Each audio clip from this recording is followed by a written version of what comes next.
There was a time when this country had it all. Money, power, dreams, a future brighter than the sun itself. And then, it all disappeared. Let me take you back. Back to a time when Venezuela was the envy of the entire world. The 1970s, 1980s.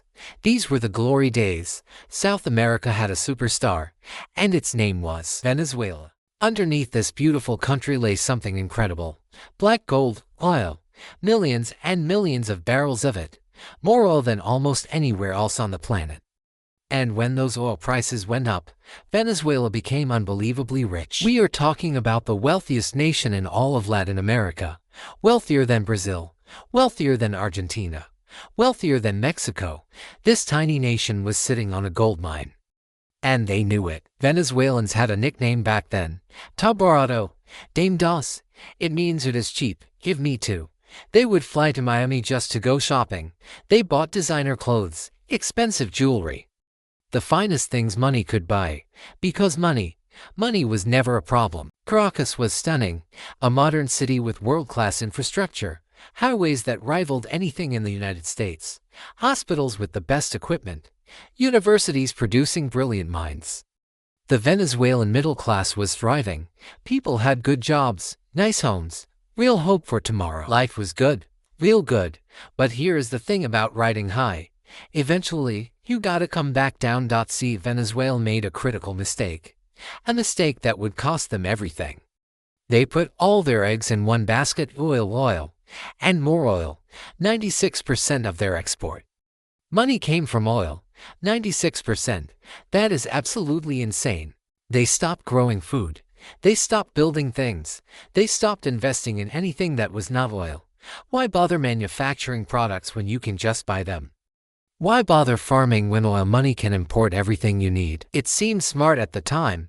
It seemed easy. But easy has a price. And Venezuela was about to pay it. Then came the politics. In 1999, Hugo Chávez rose to power. He promised a revolution, power to the poor, justice for the forgotten. He nationalized industries. He took control of the oil company. He spent billions on social programs. And you know what? When oil was at $100 a barrel, it worked, at least. It looked like it worked. The poor got housing. They got education.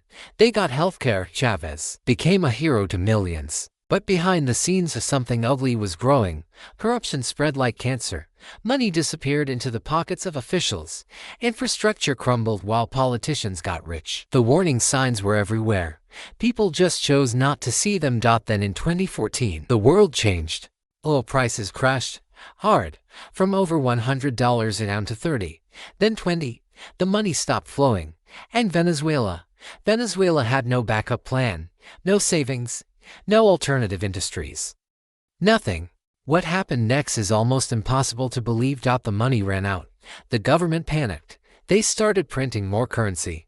More and more and more. They thought they could print their way out of disaster. They were dead wrong.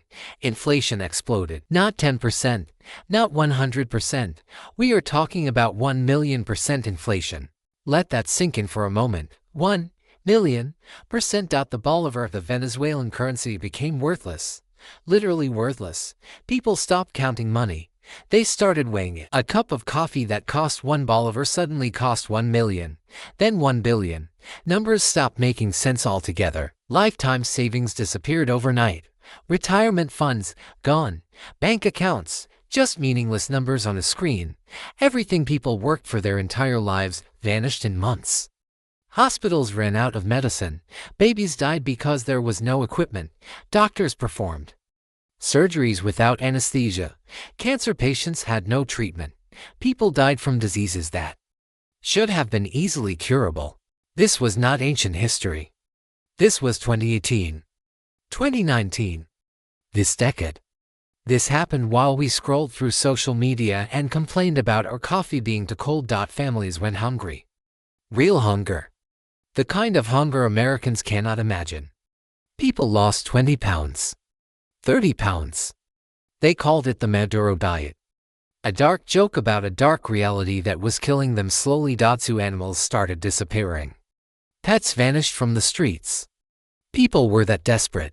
Mothers watched their children cry from hunger. Fathers felt helpless. Grandparents who once lived comfortable lives now dug through garbage for food. The American dream. Venezuelans once had their own version of it, and they watched it die. So they left. They had no choice. Over 7 million Venezuelans have fled their country. 7 million human beings. That is more than Syria. More than Ukraine. One of the largest refugee crises in human history. And most people do not even know about it. Doctors became street vendors in Colombia. Engineers washed dishes in Peru. Lawyers begged for coins in Ecuador. Teachers sold candy on buses in Chile. These were educated people. Proud people. People who once had everything. Now they had nothing but the clothes on their backs and memories of better days. So what happened? What really happened to the richest country in South America? Corruption happened. Mismanagement happened. Arrogance happened. They thought the world would last forever. They thought the good times would never end. They thought they were invincible. They were wrong. But here is the thing about the Venezuelan people. They are still fighting, still surviving, still hoping. Even in the darkest times, hope never completely dies. It flickers, it fades. But it refuses to go out completely. Venezuela's story is not over. Its people are resilient. They are strong. They remember what they once had, and maybe, just maybe, they can rebuild. But its lesson is one the world should never forget. When you build a nation on a single promise, on a single resource, on a single dream, you better have a backup plan. Because the fall from the top is a long way down. If you are interested in finance topics, please tell me in comments section and subscribe latest updates.